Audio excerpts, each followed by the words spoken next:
c'est probablement la chose la plus fascinante qui s'est passée en fait de ce dernier mois. C'est-à-dire le temps de latence entre l'horreur des crimes commis par le Hamas le 7 octobre et le retournement des opinions publiques, aussi bien dans le monde arabe que dans le monde occidental, en faveur des Palestiniens, en faveur de et d'une certaine manière, a été extrêmement bref, ce temps de latence, extrêmement bref. J'ai moi-même été particulièrement surpris.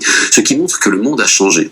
Le monde a changé et probablement les premiers étonnés doivent être les Israéliens eux-mêmes, qui pensaient probablement bénéficier et on les comprend, parce que l'horreur du 7 octobre a été pour eux particulièrement traumatisante, pensaient bénéficier d'une période, on va dire, de deuil et de latence ou de compassion de la part des opinions publiques internationales. Et on a pu voir, y compris aux États-Unis, je pense notamment sur les campus américains, à Stanford, à Harvard ou ailleurs, qui sont les endroits où l'intelligence est recueillie, on a pu voir immédiatement, mais quelques jours après seulement, des manifestations pro-palestiniennes extrêmement violentes ou extrêmement importantes, et qui montrent en fait que un autre monde est en train de naître, qui ne ressemble pas à celui qui pouvait donner une certaine,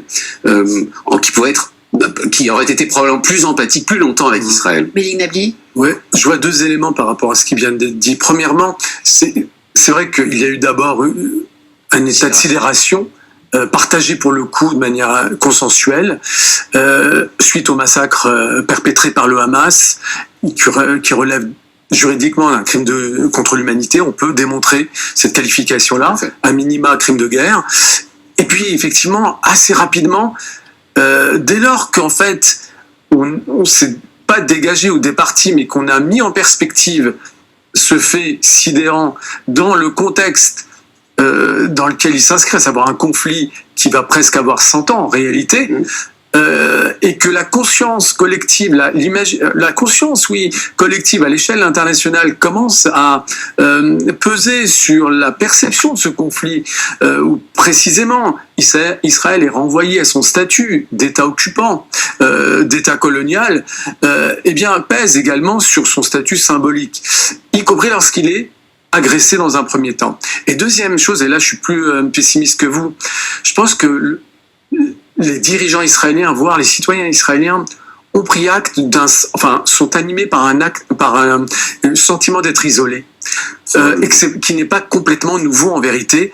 Et d'ailleurs, c'est ce qui nourrit une forme de jusqu'au-boutisme, en disant, voilà, en gros, on a juste les États-Unis comme alliés inconditionnels et sûrs, et encore, mais à part ça, le reste du monde, on compte pas sur le reste du monde, on compte d'abord sur nous-mêmes, puissance militaire, puissance technologique, et sur notre allié stratégique. Le reste... Si vous me permettez, c'est ce qui est justement très dangereux. C'est ce qui fait que, par exemple, les Américains ne cessent de revenir en Israël en ce moment, de les coller serrés d'une certaine manière pour leur expliquer qu'ils ne sont pas seuls au monde. C'est ce qui fait aussi que les chancelleries arabes, qui sont des alliés naturels d'Israël, parce qu'elles ont signé des traités de paix avec elles, je pense à l'Égypte, à la Jordanie, passent leur temps à être très durs avec les Israéliens et à parler de temps. C'est ce qui fait aussi probablement...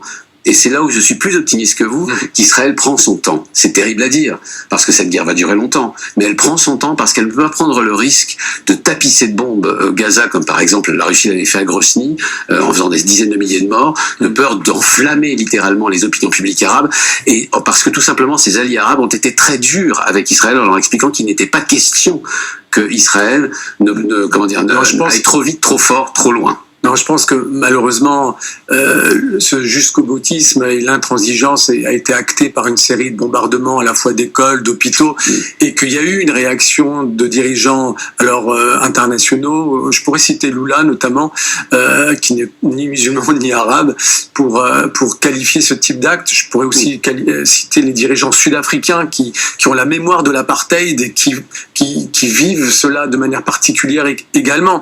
Et c'est en ce sens, encore une fois, que premièrement, ce conflit, c'est pas une histoire de religion. En tous les cas, ce n'est pas réductible à un conflit de religion, encore moins un choc de civilisation.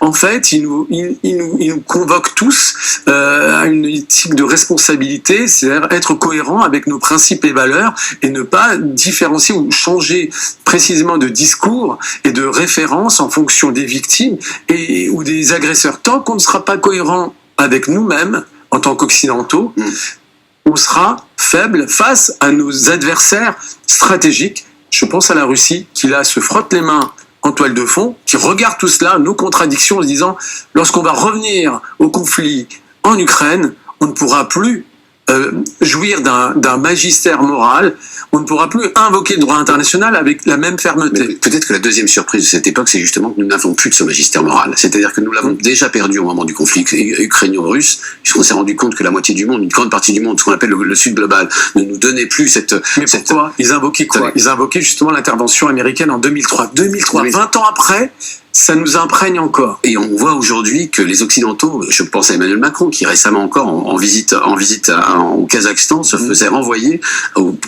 à une posture occidentale qui serait pro-israélienne. C'est-à-dire qu'en fait, on est tout à coup renvoyé dans un camp, collé aux Américains, collé aux Occidentaux. Ça c'est nouveau. Et ça, c'est nouveau. Je voudrais qu'on revienne un petit peu sur